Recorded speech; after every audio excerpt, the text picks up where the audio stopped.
Hi, my name is MK. I'm the founder of Filipino Home-Based Moms or FH Moms. What we do is we help Filipino mothers inside and outside the Philippines to get an online job, and now we are expanding to helping more Filipino mothers without access to the internet by giving them home-based livelihood opportunities.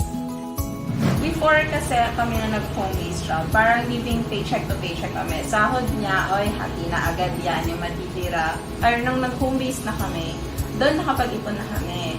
Nakapag-church wedding kami. Tapos nagkaroon na kami ng savings. Nagkaroon na rin kami ng investments, tsaka insurance. Nakapag-bili na rin kami ng house.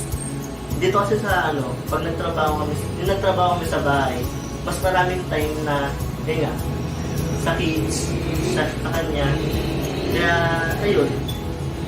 Hanggang ngayon, masaya pa rin naman ako sa pag-online yun. Since sobrang hirap, importante ko na talaga yung talag-talag ng job, na-experience ko na rin yung discrimination sa work. Until October 2018, I was invited to be an inspirational speaker, and you were one of them. So yun, na-meet kita. And then doon ako natigil, Mami. Doon na talaga doon na ako pinasok talaga yung mundo ng pag-work. You gave me hope. I remember the experience ko sa isang company na discriminate ko. I got projects, I got freelance job, naging ambassador sa isang company. So those are some things na natutunan ko sa office. Nag-join ako ng FH Moms last 2017, and that was the first year na nag-transition ako from corporate to working from home. So, nakita ko to sa Facebook as a mommy community for, like freelancers. So, that's why I joined. For me, FH Moms is really like a blessing. The group or this community made me realize my calling as a teacher.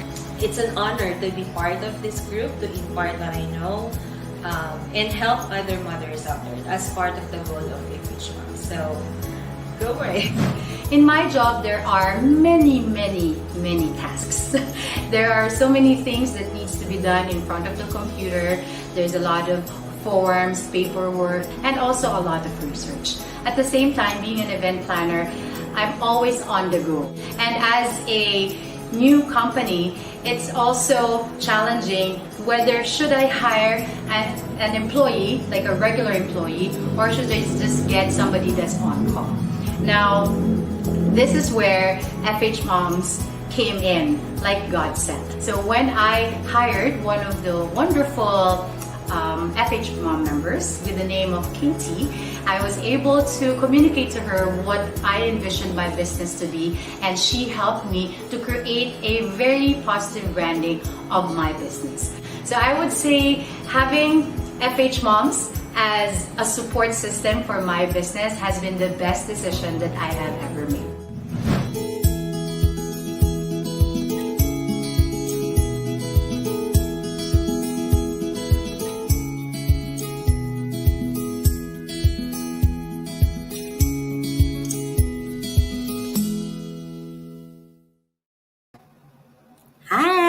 Hi, mommies, titas, and ates. I hope you guys are having a good evening. As usual, a very awesome intro for FH Moms. If you guys know anyone who really wants to start working from home, whether she's a mom, a tita, or an ate, make sure to tag them right now. And if you guys can hear me, hopefully you guys are able to hear me tonight. My name is Lai Lacaba. I am the virtual ate.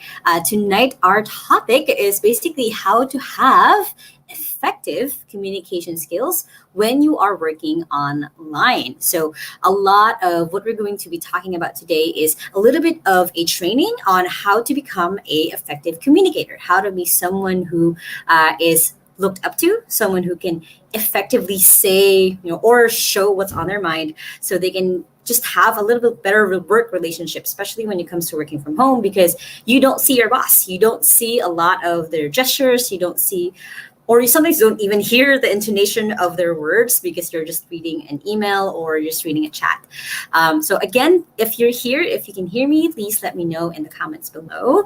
So I know who's listening. Let me know where you're from. And again, feel free to share this, feel free to tag anyone who might be, again, would benefit from learning. Just have to have a better communication skills. Okay, so without further ado, let me share my screen for all of you. Okay, so like I mentioned, tonight is going to be all about how to have effective communication skills for when you're working from home, working online, or working just literally anywhere. So for those who have no idea who I am, my name is Lai Lacaba. Like I said, I'm the virtual ate. I'm actually not a mommy. I am an honorary member of FH Moms. I come here training soft skills. So you guys can check out previous trainings that I've done in either the FH Moms group or the FH Moms YouTube channel, which you guys can check out. So I have actually been working from home since I was 15 years old. I'm turning 25 next month, actually. And this is basically something that I have just, it's my lifestyle. It's been my life this whole time. I've only had really technically one desk job, but I was a journalist. So I was always out of the office, chasing stories. So this has been my life in the last 10 years, is being able to be someone who can just work from home, someone who is able to find clients, find people to work with, all just from the comfort of my room this whole time. So this is something that I am hoping that your kids or your cousins or your nieces or nephews are able to know that they can do, is that they can also find work just online, working from home. They don't have to, find a physical job, especially now more and more with everything that's been happening in the world in the last couple of months. So before we go to anything else, I always try to cover this because this is super important thing when you're trying to learn literally any skill. If you're trying to learn how to play the violin or to play the basketball, or you're trying to learn how to become an effective communicator, you need to have what's called a teachability index. So teachability index is kind of a measurement for how fast or how slow you're going to be succeeding when you're trying to learn something. So it's a combination or a multiplier of willingness to learn. So right now, because you guys are watching this, you are willing to learn on how to become an effective communicator. But you also have to pair it with just a willingness to take action. These go hand in hand. It's a multiplicative effect, because if, let's say right now, you're a 5 on learning, 5 on action, you're a 25. You're a quarter away there. It's going to be easier for you to succeed more than most people who are kind of just 10 on learning. You're eager to learn. You're going to make a lot of notes. You're going to take a screen, like a Instagram photo of yourself and post it and say, hey, I am learning this right now. But you're not willing to take action. It's just going to be notes on your notebook. Then it's going to be a 0. You're not going to really succeed at the thing that you're trying to learn. But if you are a 10 on learning and 10 on action, or 100%, then it's going to be so much easier for you to literally learn anything. So I would love to know, where are you all tonight? Where are you all tonight in your teachability or success index on learning on just how to be better communicator? Where are you guys at? Let me know in the comments below.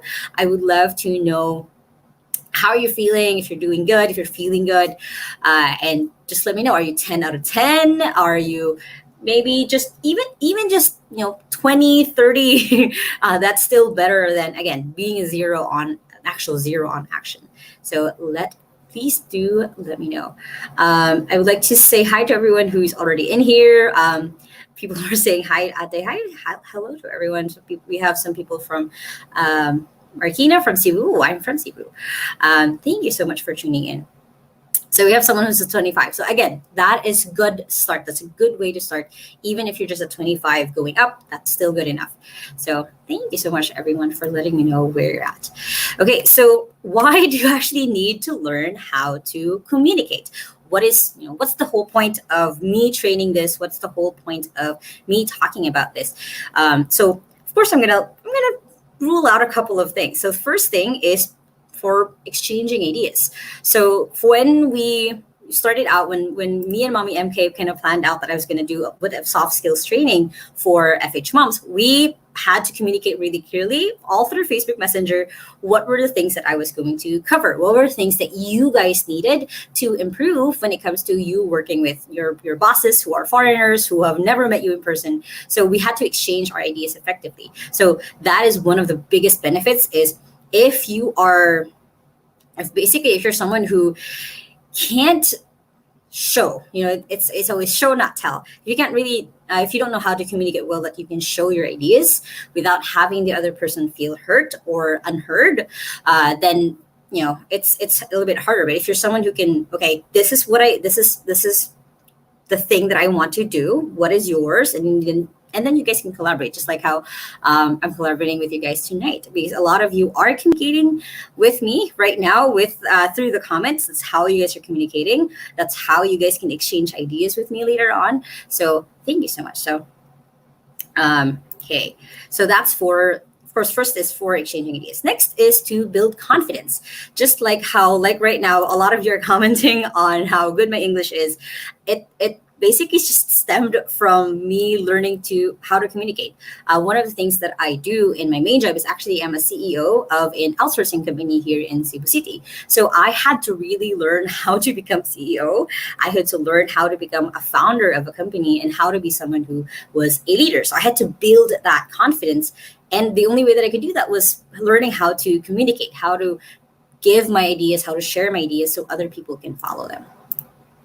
Next is, again, it builds authority. So exactly as I gave an example, as I was learning to be CEO, as I was learning to be a founder of a company, I had to build that authority within me through communication skills, through going through, and I'm going to explain a few examples of how to be a better communicator, of course.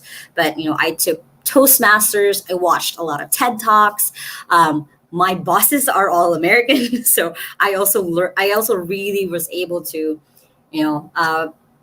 sharpen my communication skills when it comes to speaking in English and also writing in English. So this is something that I'm hoping for a lot of you, you'll also be able to learn. So next is, of course, it's helpful for if you're doing a job interview, especially for a lot of you right now who are still job hunting.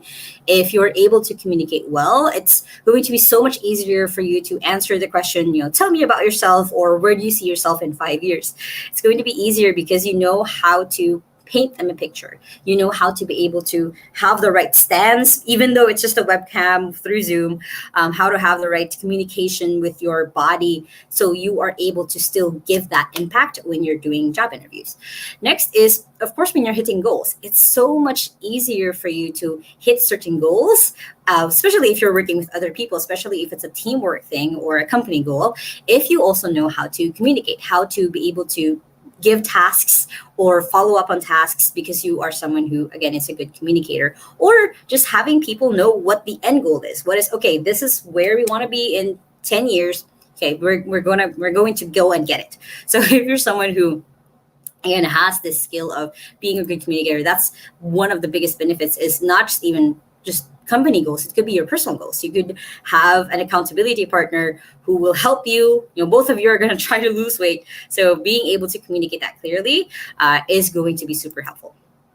Next is, I already mentioned this a little bit, is managing a team. If you want to be a really good leader, or at least someone who they see as an authority or someone that they can trust, having really good communication skills helps with that. And of course, again, your personal life. If you know how to communicate, you know how to tell your kid or your husband to put the dishes away without having them feel bad, or in other parts of your life, when you're talking to your friends, when you're talking to your parents maybe, or your other immediate family, it's going to be so much easier once you hopefully be able to hone this skill. Okay, so are you all ready to basically just learn how do you, now I've showed you the why you need to learn how to communicate. Are you guys ready to, are you mommies, or titas and ates, ready to learn just the how part? How are you going to be able to hone this skill? So there's a couple of ways. But first thing, before I go into it, is this is why, this is also partly why you need to learn how to communicate. Because a lot of the time, let's say, okay, so I'm going to turn on my pointer so you guys can see. So a lot of the time when we're doing a project, if you don't have the right communication skills, it's going to be just a disaster. So this is a good example, because right here says, this is what the customer actually wanted right here. There's just a tire swing. That's it. But then how the customer explained it was going to be 3 different levels of swings. So still not right. How the project leader understood it was going to be a swing that was going to be against the tree, How the analyst designed it is if the tree was going to be held up, because this is how the project leader understood it. It was going to be held up by two other trucks. How the programmer wrote it was going to be hanging from there. How the beta tester received it, how the people who were testing out the product, basically, it was just this. How the business consultant described it, it was going to be a comfortable chair. It was going to be amazing. But then how the project was documented, there was no documentation at all. No one communicated that they needed to write this thing down. This is what operations actually installed. So this is all that they actually did put. How the customers built, it was a roller coaster. How it basically was, wait, let me move. I can't seem to move that. Basically, you can see from the different perspectives of this, of how if someone was able to, even if it wasn't the customer, it could have been, the project leader, it could have been the designer who would try to get the actual thing that they wanted out of the customer, then it would have been much easier to just get a tire swing. And it's as easy as a tire swing. So that is, again, another reason why you really need to have really good communication skills to avoid all of this, to just have what the customer actually wanted, it was just a tire swing. They just wanted a tire swing. But of course, miscommunication, people not clearly being able to visually show people what it should be looking like. It turned into like this. Basically, it was just this. It was what operations installed. This is all it looked like in the end, when again, they just wanted a tire swing. So I'm going to go over the different types of communication. There's probably a bunch of stuff here that you've probably already heard about, but I want to make sure that I cover the basics. So there are 4 different types of just how to communicate. So the first thing is one that you have probably heard about a lot, is just written. So written is basically email, quick messaging, when just messengers or WhatsApping someone. It's using Workplace, it's Slack, Google Hangouts. It's articles, books, and captions. So for example, one of the things that brought you guys here is we have an amazing caption kind of introducing what I'm going to be talking about tonight. That's what got you here. So that's how FH Moms was able to communicate to you that we have a communication skills training tonight. So that is why having really good communication skills really help, because it can convey people to take action, whether that's hitting like, commenting, or sharing a video or a post. It could be buying. That's the if any one of you here are copywriters, you know that having written communication through copywriting is selling a product or a service. So that is one of the kind of the extreme, not extreme, but one of the later on a really huge benefit if written communication is something that you want to learn or maximize. Next is, of course, verbal, which is literally what I'm doing with all of you right now. So verbal is doing interviews and meetings. I've already said this before, but one of the biggest things that will make your life easier when you know how to communicate is when you're doing interviews, you're going to be less nervous. You're going to be someone who knows how to paint a picture for the potential boss, so they will know that you're the person that they've been looking for. And of course, for meetings, if you're going to give a report or someone else is giving a report and you need to give feedback, verbal, that's part of why you should also hone your verbal communication skills, because these are the uses. Of course, videos. I think I've already mentioned earlier that I do YouTube videos every Sunday and Thursday on how to work from home. So I had to, this is actually also one of the reasons I was able to hone my communication skills, because I did 100 videos for like 3 months. I did 1 video a day. So again, that's another way that I learned. Of course, doing recordings.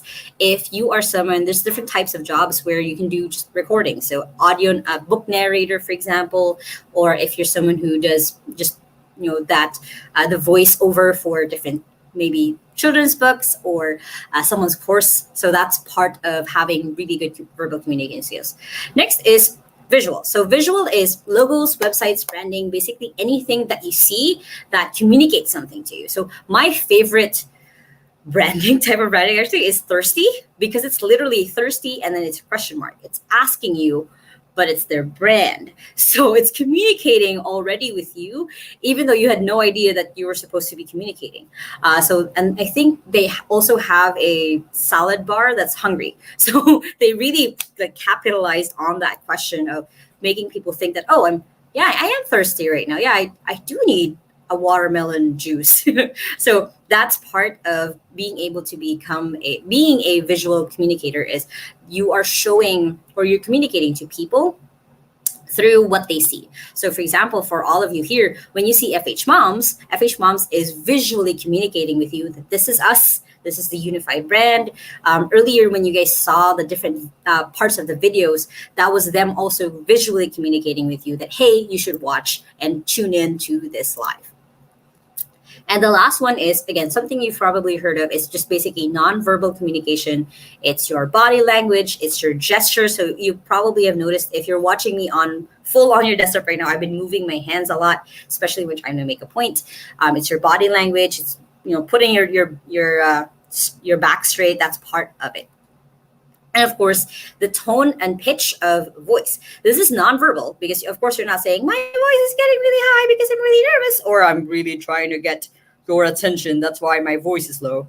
I don't really say that. But you notice it when my voice goes up, when my voice goes down, when my tone slows down also, when I'm talking really slow because I'm trying to make a really, really good point. Or if I'm talking really fast because I'm really excited about something and I'm just trying to get through this whole thing. So, these are part of nonverbal because, again, it's not something that you openly communicate, but it's something that people do notice. You unconsciously notice that people are going up and down in their pitch and their tone. So yeah, so out of these four, I would love to know in the comments, which one do you think you've kind of mastered, and which one do you really want to work on?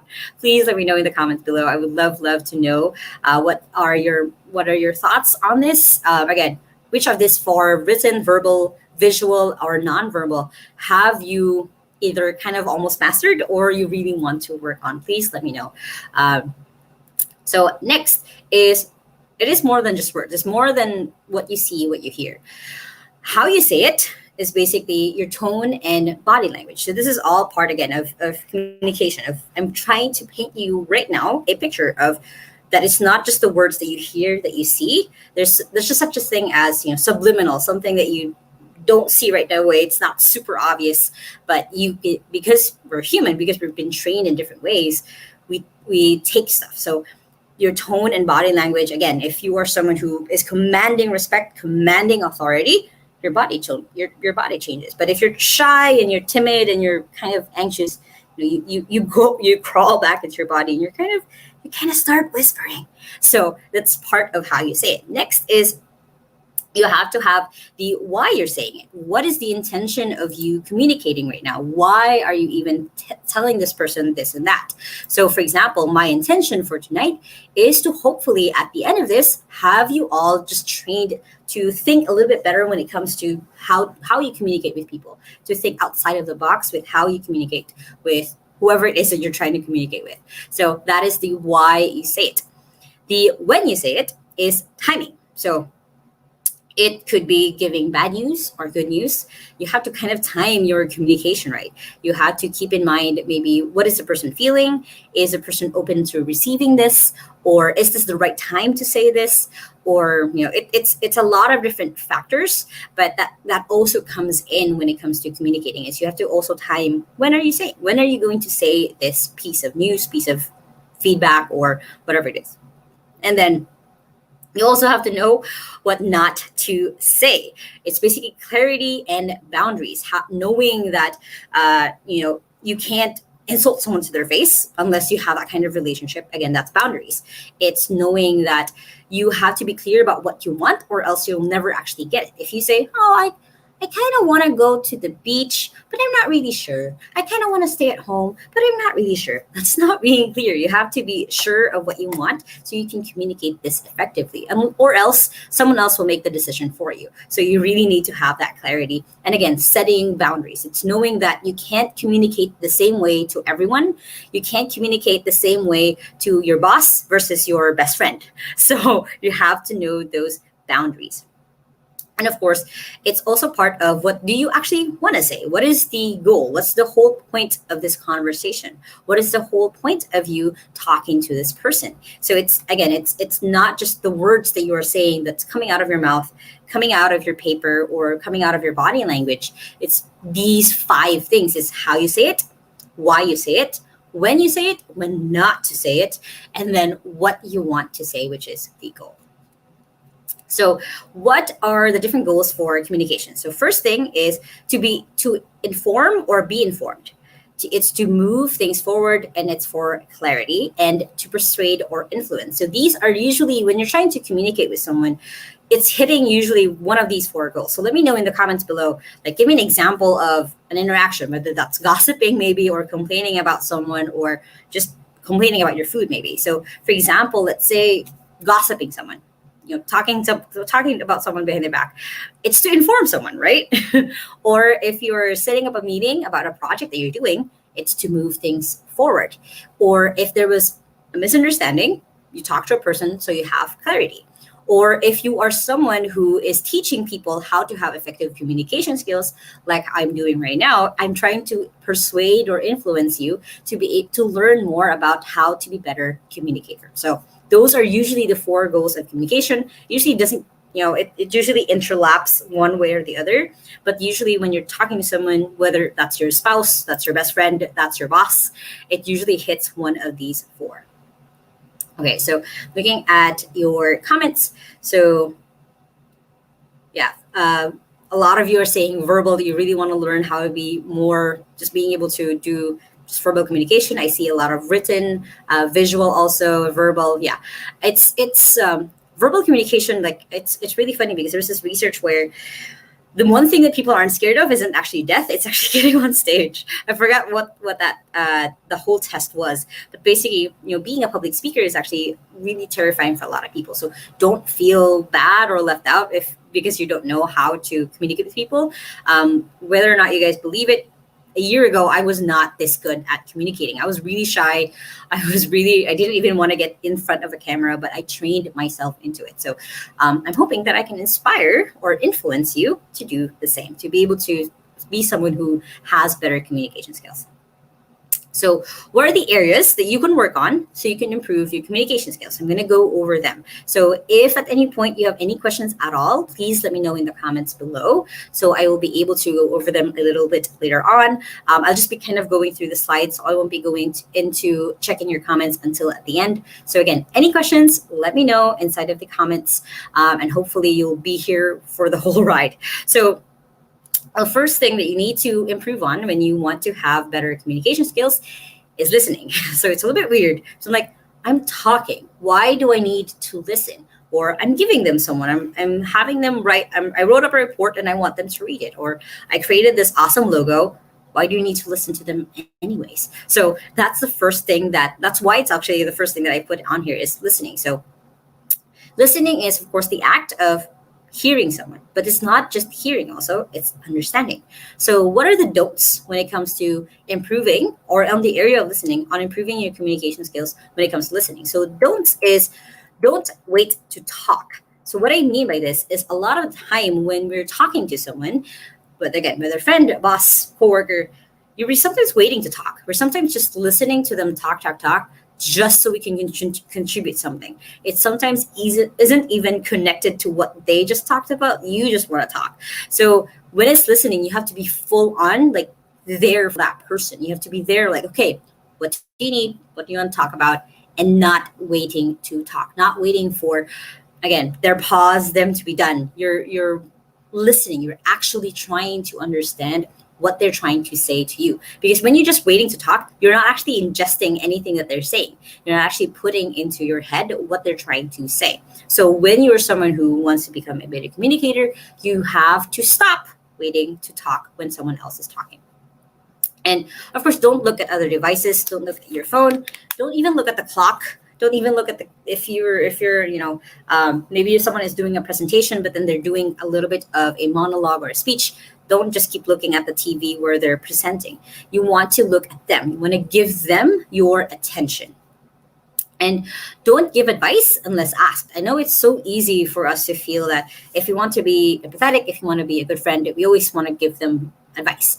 But I always try to ask them, do you want support or advice? If someone is opening up their heart to me, if they've been going through something really hard, I always ask, do you want support or advice? Do you want me to just support you and nod and say you're going to be okay? Or do you want advice? Do you want me to give you like action steps of what you can do next in your life? So again, it really depends on this is going back to clarity and boundaries. You want to set that boundary and make sure that they don't feel like, oh, they just kind of want to talk about themselves. Okay, I'm not going to open up again. You guys know how that feels. So just kind of ask, like, after they rant or after they talk to you, do you want support or advice? And of course, don't interrupt. As much as possible, don't interrupt. There will be times where they do pause and you think that they're done, and then that interlopes. But then, as much as possible, try not to step over someone, especially if they're talking. Try not to stop them from talking. Only try to maybe raise your hand if it's really something urgent. If they're going through a spiel and you kind of missed something or you don't understand, you can raise your hand or they can ask a question. Don't just like, oh, wait, I didn't understand that. That's interrupting. So you have to be respectful of the person that you are talking to or you're listening to. So what are the do's? How do you actually improve your listening skills? So first thing is ask questions. Always try to ask more and more questions to have that clarity, to have that way where both of you know what the other person's talking about and they know what you're talking about too. Because a lot of the time we have different assumptions depending on how we grew up, depending on how we were raised. So when you ask questions, you give that clarity of like, this is the picture that I see. Is that the same thing that you're trying to communicate with me? So a lot of the time, if you say, oh, color green, I might think it's light green. For them, they're thinking dark green. Again, it really depends on, how they grew up, how they were raised. So you have to have that part where you ask questions just to make sure you have the same picture. Next is to repeat back what they just said. Now, don't parrot. It's a different thing when you're parroting, when you're just kind of insulting them or just, mimicking them. What repeat back is saying, oh, this is what I heard. This is what I heard you say. Is that correct? So you're kind of still asking question of like, this is what I heard. This is what you said to me. Is that correct? Is this something that, again, it's asking for that clarity when you repeat back. So for example, for me, when I'm doing interviews with people, I do that. So I'll say, oh, okay, so your current dream right now or your current goal right now is to have a work from home job where you can work, 30 hours a week and the rest of the week you can do other things. And you also want to be able to go to India. So I'm repeating back what they said because it helps the other person also feel heard. And when you're a good communicator, you're someone who other people also want to talk to. So that's part of it. And if it's a meeting, for example, you want to wrap up with action steps. It connects with repeating back. So let's say you just had a meeting with your boss or your coworker. You'll say, okay, so these are my steps. These are your action steps. Is that clear? Again, clarity and boundaries. You're setting boundaries of like, okay, this is what you said that you're going to do. This is what I said I'm going to do. Is that good? So you want to wrap up with action steps. You can even do this with your kids or your spouse or your friends. Like, hey, we said that we were going to meet at the bar at 8:00. Are you going to be there at 8:00? So you're wrapping up with action steps. Basically, making sure everyone understands what's in store, what's something that they should be looking forward to, what they should do. Next is you want to affirm what they just said. Basically, empathy. Again, it's not waiting for it to be your turn to talk. It's not stepping over people. It's not interrupting them. You want to just affirm, this is what I heard. Is that correct? Or, thank you for sharing that with me. It's just having that courteousness and kind of just showing that respect that the listener does deserve, instead of, again, steamrolling over it or not really listening. And of course, take notes. Hopefully, a lot of you right now are taking notes as I'm talking. If you're listening to me while you're cooking, while you're cleaning, while you're doing different things around the house, that's also okay. But if you want to become a better communicator, especially if you're not used to repeating back what someone just said, I recommend just writing down any key points that they just said and then repeating back. Or if it's a non-Q&A, like the speech where you can't ask questions, you can only ask questions at the end, writing down the notes, writing down the question that you want to ask, make sure that you ask for that clarity after it's done. So hopefully that made sense on how to become a better listener, how to become a better communicator through listening. So again, let me know in the comments if you have any questions about this part. I'll go through your questions at the end to make sure that I am not going to be prolonging this as long as I should be. So the next area that you can improve on to become a better communicator is your nonverbal communication. So I have a couple of don'ts. So the first don't is basically don't have your phone nearby as much as you can. Don't try to show that, because I know for a lot of people, you try to show that you have your phone nearby because you do have a meeting next or you're trying to wait for something else. But that will show the whoever's speaking or whoever you're communicating with that they're not that important. You're going to be someone they're going to they're okay. Let's say this whole time, even though I'm doing this whole thing, I've been on my phone. That will feel for you to feel that I'm not giving attention, that I'm just kind of just browsing through my phone right here, not really doing anything. It's the same thing. If let's say you're talking to your relative, you're talking to your friend, and they're on their phone the whole time, or they even the act of having your phone face down during a meeting sends the signal that, oh, I'm waiting for something else, not you. I'm waiting for a text from someone else, not you. So again, it makes the communication in the relationship a little bit more strained when you do that. So next is don't lean back. So if I was talking like this, I'm like, hey, hi guys, tonight we're going to talk about communication skills. And so that's the thing that we're going to talk about tonight. It's not as engaging as me moving forward or leaning forward to you, or making sure that you see that I can hear you, that I'm listening to you, or that I'm communicating well with you. So just as much as possible, don't lean back when you're talking to someone or when someone else is talking to you. And of course, don't cross your arms. This is kind of a little bit basic, but when you cross your arms, you're kind of look like you're protecting yourself from someone. And again, it makes you less just approachable, less someone that they want to keep talking to. So what are the do's? How do you actually improve in your nonverbal communication? So first thing is have a relaxed stance. Don't be, I've done a lot, but I've done over 300 job interviews at this point for different positions in our company because I do like interviewing people a lot. And the people who are the most anxious or scared, I can see it from their body language. So if you just want to become a little bit more confident when you're doing even video interviews or in-person interviews, just sitting straight, being kind of in a relaxed stance makes you just have a better impact than someone who's, again, just a little bit shy, a little bit timid, and doesn't really want to do anything. So yeah, you have to have that relaxed stance. And of course, smile. When you smile, you do automatically kind of relax. Don't make it a forced smile. Of course, you're just like, hey, when you hi, you smile already a little bit. That helps the other person also feel a little bit relaxed. That sets kind of the tone, especially if you've never met that person before. You've just communicated through Facebook. It sets the tone when you smile, like, hey, it's really nice to meet you. It's really nice to see you in person. Something like that. You smile when you see them and you meet them. And of course, as much as possible, look at the camera or the person. One of the more sad interviews that I've done, job interviews I've done, is the person wasn't actually looking at their camera. Even it was a Zoom call basically, but they weren't looking at their camera. They were looking, I don't know where they were looking, but they were basically, what they had as a setup was their camera was a little bit high up. So they were looking at me through Zoom, which was good, but then I kept looking down at their forehead. So as much as possible, if you want to be someone who is a good communicator, especially on Zoom, try to look people in the eye, try to look at the camera as much as you can, so that, again, it's going back to the person feels heard or feels that, okay, I'm communicating with someone, I'm talking to someone. By the way, this is a side note. If you're going to be doing Zoom calls with people, try to have a good background. Try not to have your bed and with all of your clothes at the back, because that also sets the tone, that sets the the mood of the talk. So try to even just have a white background. I started with a white background. I still have my white background right here. Technically, I still have a white background here for when I'm doing calls with clients.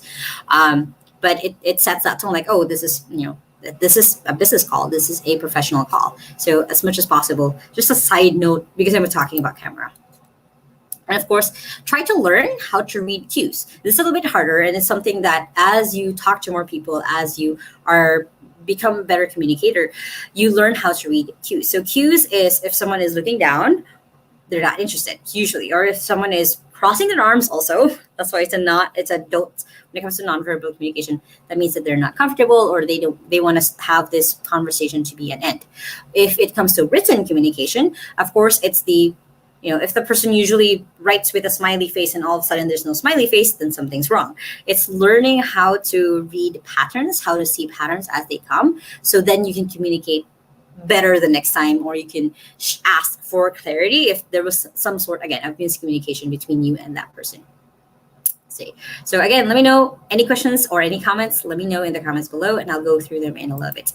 So next is stress management. So when you want to become a better communicator, this is a super great area to really work on, especially when you know that this is a weakness of yours, is being able to handle your stress, and being able to communicate that you are stressing out. So how do you manage that whole thing and still be a good communicator? So a couple of don'ts. So one thing is, don't think it's all about you. So let's say it's a very stressful situation, you lost a client, there's a client coming in, but you don't know when. Don't think it's all about you. Try to see and look at the people in the room, or try to see who else is involved and try to see how they're reacting.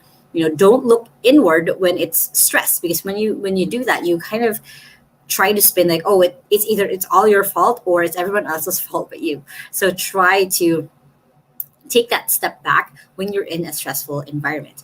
Next is don't react. So there's a difference between reacting and responding. So reacting is when you see a broken dish, for example, or you hear someone break a dish and it's your favorite dish in the world or favorite plate in the world.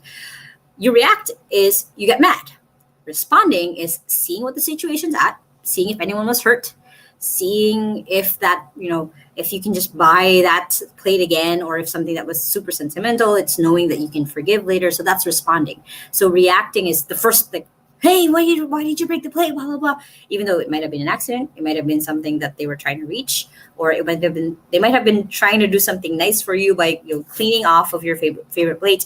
That's something, things happen. So try to not react, because that will elevate more that stress level with everyone else.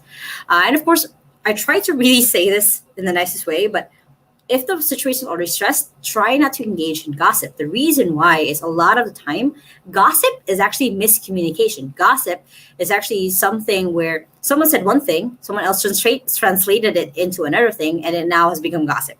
So if you want to manage your own stress or manage your team's stress, don't engage in gossip, because it's going to hurt you more than the other person that you're gossiping about, more than anyone else. So try to, as much as possible, again, distance yourself. It's responding, not reacting. It's thinking that it's not about you. And this is a super important one, is try not to complain. So at the end of this, I'm going to give you a couple of resources that you can study to become a better communicator. But there is a YouTube video, basically, that's called Complaint Free World by Will Bowen. And it's basically talking about, if you're complaining, you are stating a problem without the intention of solving it. So saying that it's too hot outside without knowing that you have an aircon and just sticking yourself to it, that's complaining. You're just stating a problem without, again, the intention of solving it. If your water jug is too heavy and you're saying, oh, this is so heavy, but you're not asking for help, that's complaining. So keep that in mind. If you want to become a better communicator, try to complain less, trying to catch yourself when you're complaining, because if you're someone who's known as a complainer, no one will really try to want to hang out with you or talk to you.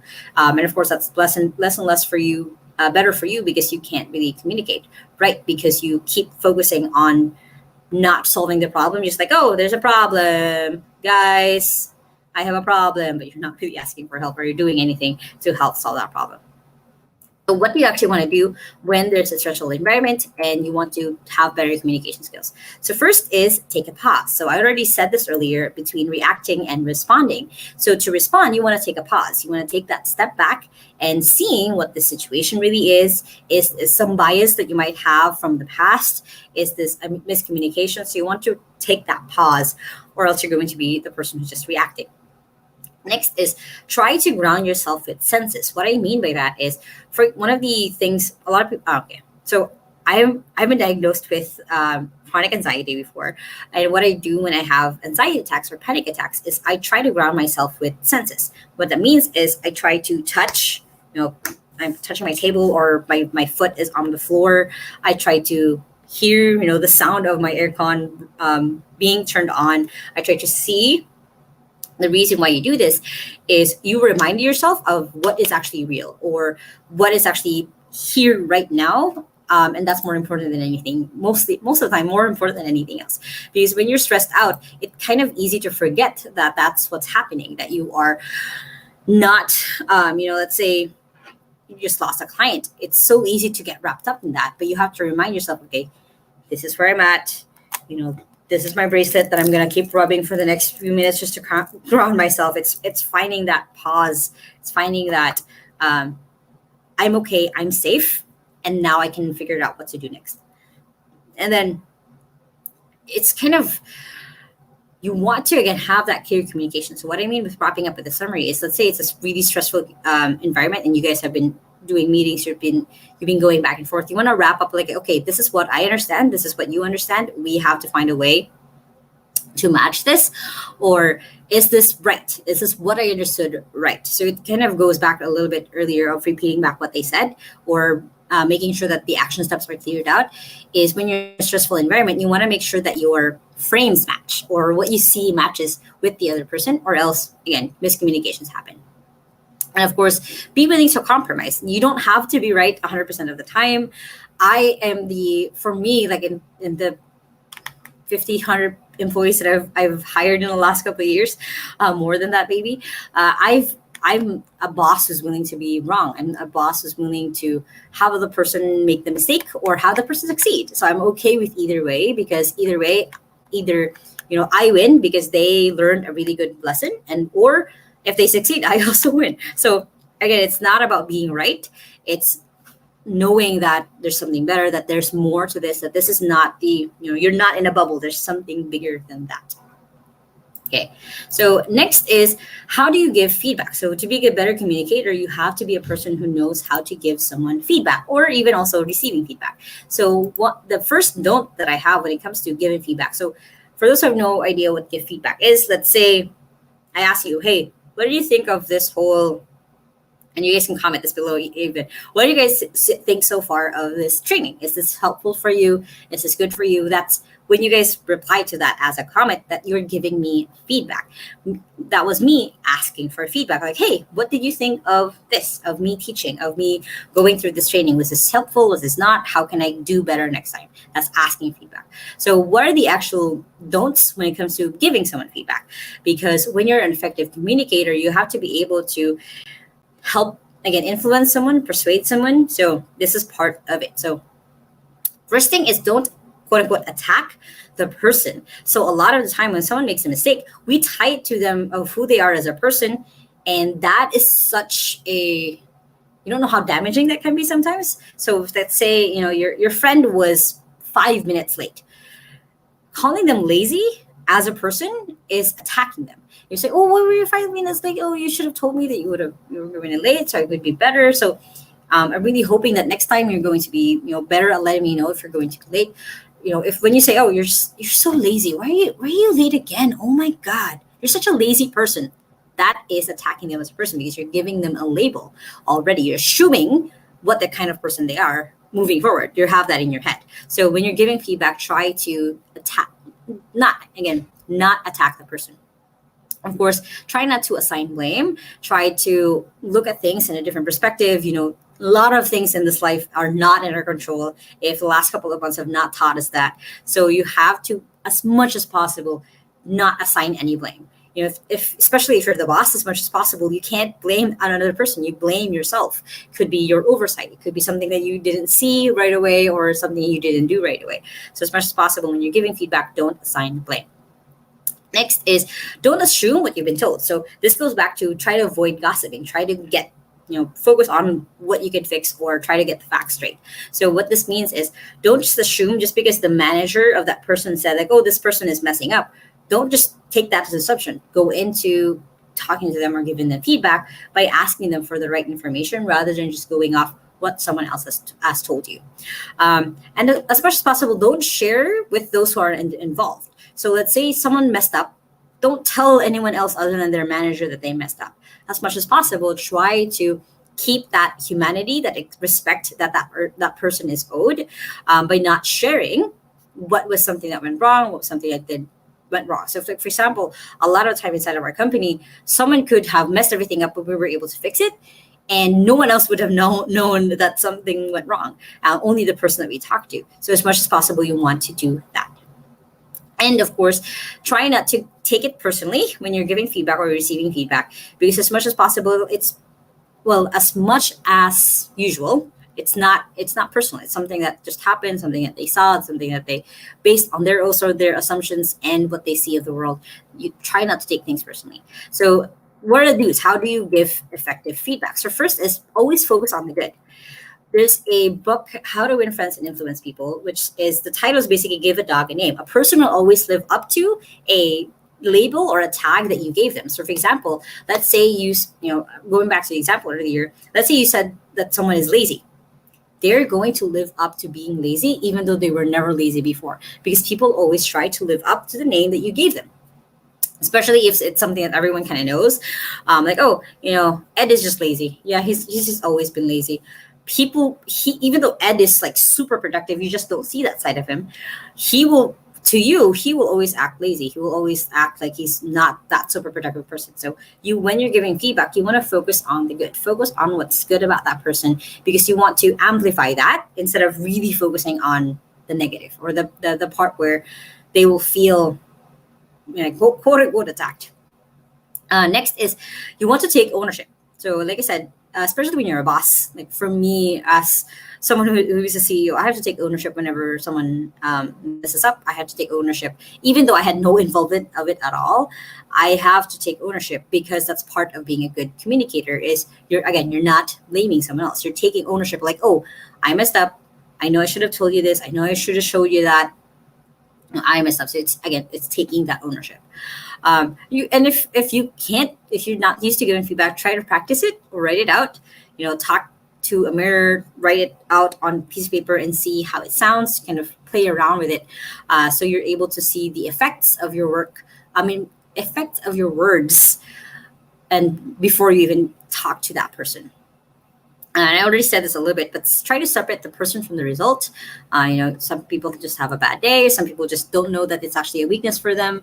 So try to, when you're giving feedback, separate the person from the result. So again, friend coming late, they're not lazy. Something might have happened. Something outside of their control might have happened. So try to separate that event.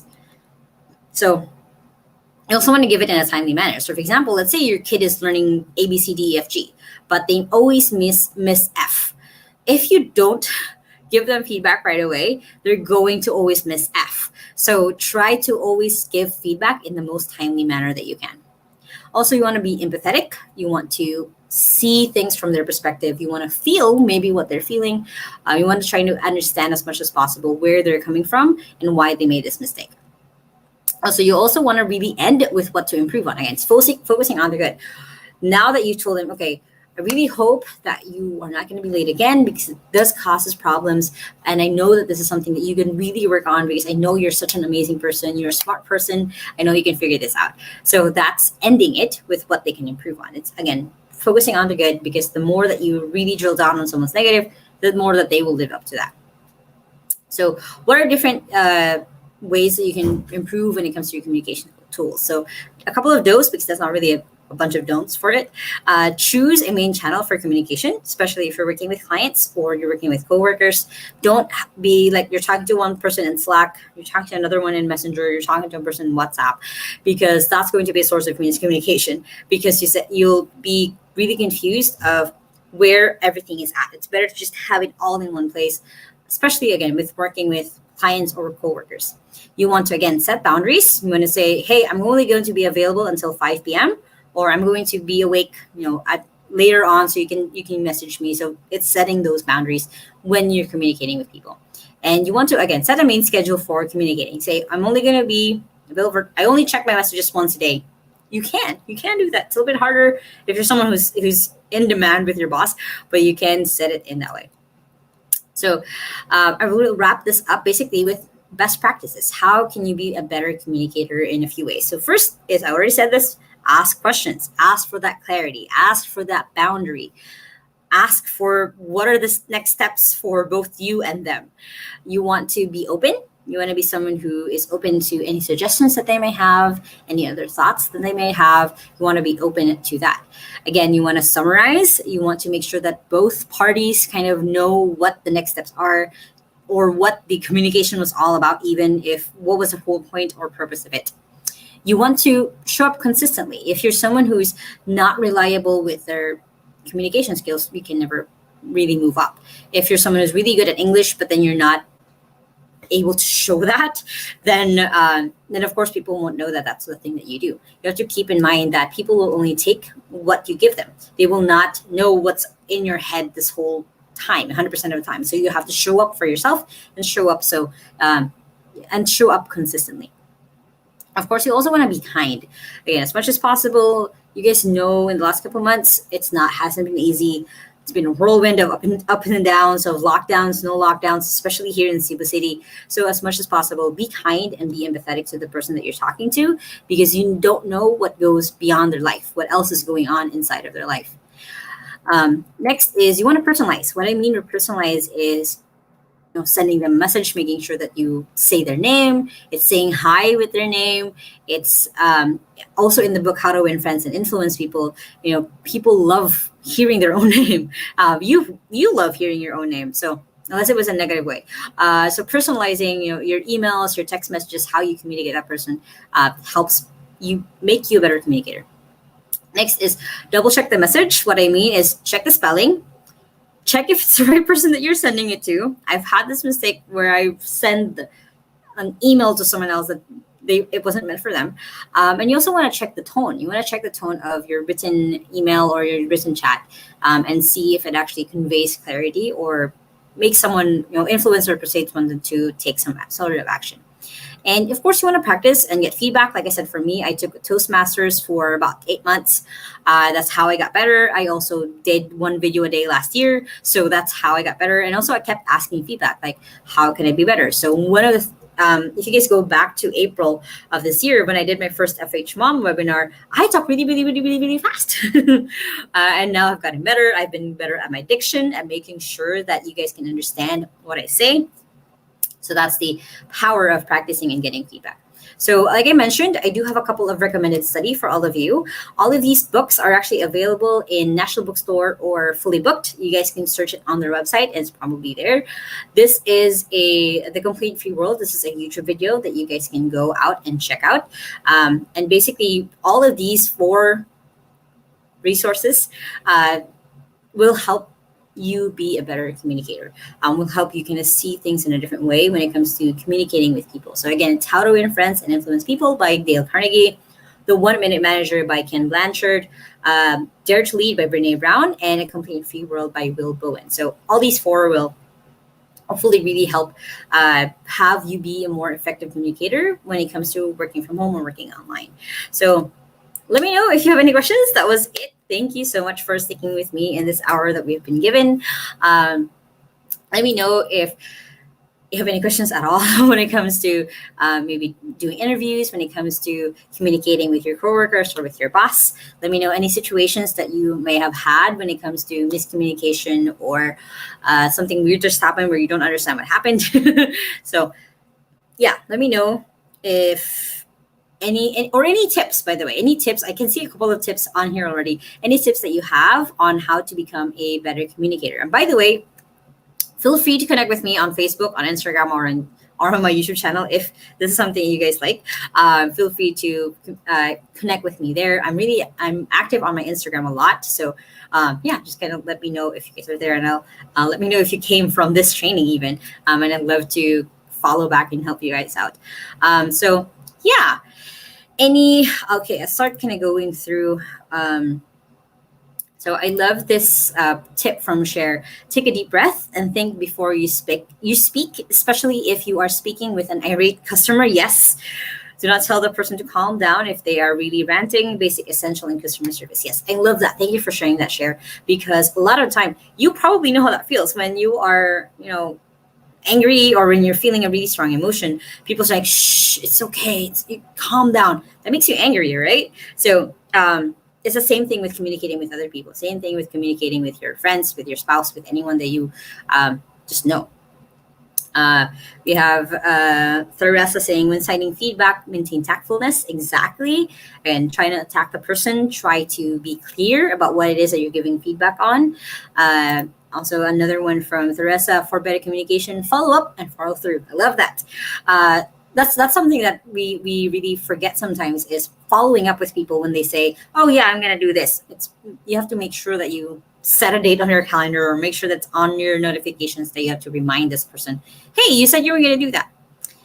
Another awesome one from Teresa. Thank you so much. People react because it's their defense mechanism whenever a problem is presented. Yes, but if you want to become a better communicator, you have to learn to have that pause. Even though that the other person probably doesn't know how to do that pause, being that person who shows, okay, this is another way that you can do it. You don't have to react right away. It's a better, and it's another step to becoming a better communicator. Theresa says, maintaining eye contact, proper posture, exactly, nod to signify understanding and acknowledgement. Yes. We have someone asking, replay. This is going to be still inside of all of the FH Moms page, the group, and also in YouTube. So you guys can watch this at any time also. And Lordy Lynn says that she has been taking notes. So that's awesome. Okay, I'm just going through. Yeah, listen to understand, but often people only hear to reply. That's exactly what I'm saying. Try to listen, not just to respond. It's also listening to understand. Okay. Proper pacing is important when talking. Thank you for sharing. That's another one that's really good. And I think I've read most of this. I'm going to scroll back down. Cheche asks, is it true that silence means yes? No. So that's why you really want to ask for clarity. This is a really great question, because a lot of the time silence actually means that either the person's angry or they don't know yet. They're not sure. So don't try to assume as much as possible. Again, I talked to you guys about, we were all raised differently. We have different beliefs. We have different assumptions. So as much as possible, try to get that clarity if the person's actually saying yes, or they're not sure yet, or even, worse, no. Because if you're still going to pursue on something that they didn't really agree on, then that's crossing a boundary. So try to, as much as possible, get clarity with someone before you do the next step. Yeah, Maria says, a good communicator is a good listener too. Exactly. Very, very awesome. Okay. Okay, so Sheng has a question. How do you handle communication with a disgruntled and I'm losing a little bit of my water. I didn't refill my water bottle for this. I should have.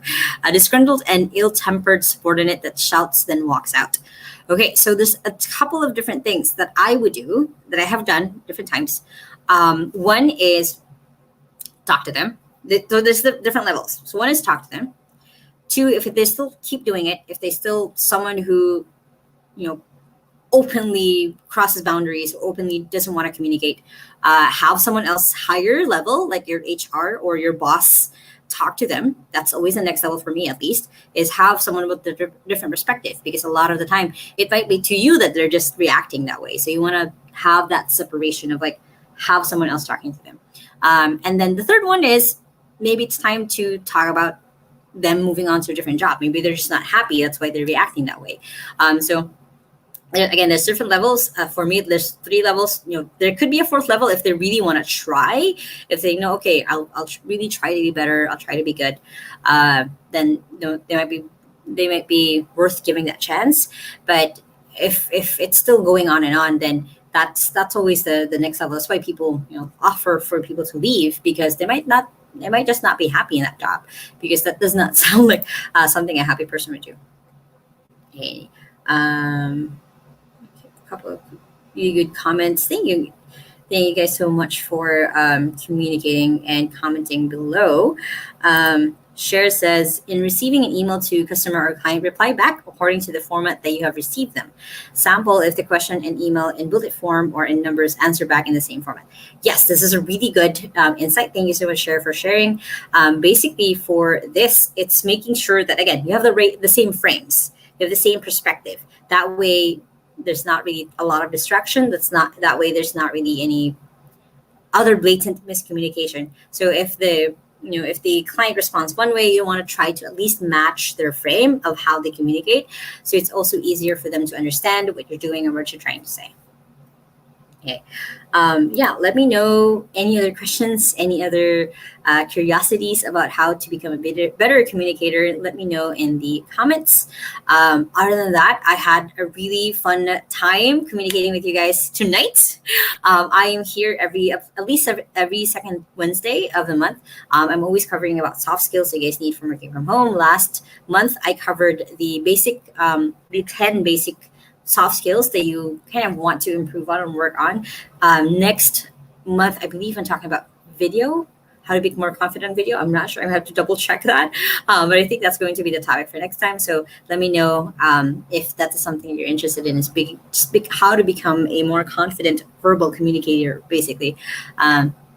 So yeah, thank you so much, Mommy Titas Ates, for listening, for chiming in, for commenting, for letting me know that you're here, for also communicating with me in a written sense and me responding in verbal.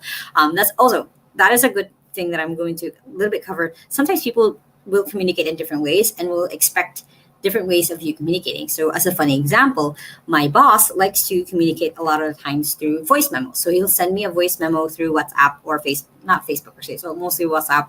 And then he himself needs to have earphones a lot of time. Like for me, I'm okay with communicating through that because I just put it in my ear. But for him, it affects him differently. So he just expects that the reply is going to be text. So that's part of setting boundaries, is making sure that both of you kind of have an agreed way of how to communicate. Again, to avoid miscommunications, to avoid any mishaps maybe later on. So okay, so I'm not seeing any more comments or questions. So thank you so much. Thank you for Cher. Thank you for Theresa. I'm not sure. I'm hoping that I'm saying your name right. For sharing a lot of your insights, for sharing a lot of what you know yourself also when it comes to being an effective communicator. Thank you so much, everyone. And I'll see you around inside of the page, inside of the group. And thank you so much for tonight. Every mom has her own struggles. For most stay-at-home moms, aside from the random feeling of insecurity about not bringing home a paycheck, they struggle with never-ending household chores and errands. Working moms, on the other hand, also have an occasional feeling of being not good enough, because even though they can help with the financial needs of the family, their work sometimes hinders them from spending time with their loved ones in return. We are moms like you. We understand all these, but the question is, why choose when you can have both? Be a work-at-home mom and enjoy bonding with your family without compromising your household finances. FH Moms is here to help you jumpstart your work-at-home career. With its fast-growing community of Filipino moms who are either aspiring or already working from home, partnered with its goal to help determined Filipino moms land a home-based job, you'll surely get the help that you need through its tools, guides, and advice readily available for you. Are you ready to work from home like us? We're here to assist you every step of the way. Check the Filipina Home-Based Moms page or join the group for more details. FH Moms. Moving forward, giving back.